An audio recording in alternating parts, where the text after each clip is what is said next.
नवाब, तेरे टक्कर की एक लड़की मिली है, तेरे साथ शायरी बैटल करना चाहती है। तो बुला मेरे भाई।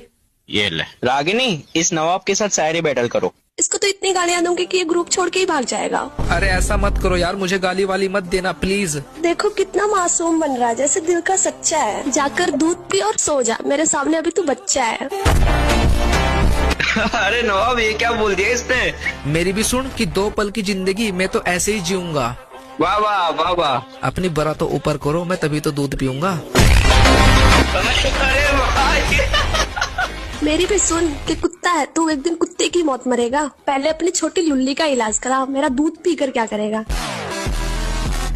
अरे भाई देख भाई, मिल गए तेरे टक्कर के। ले मेरे भाई, फिर इसे थाम कि फूल है गुलाब का, इसको ऐसे मत फेंको, तुम्हारी चीखें ने निकलवा दी। एक बार मेरा लौड़ा लेकर तो देखो।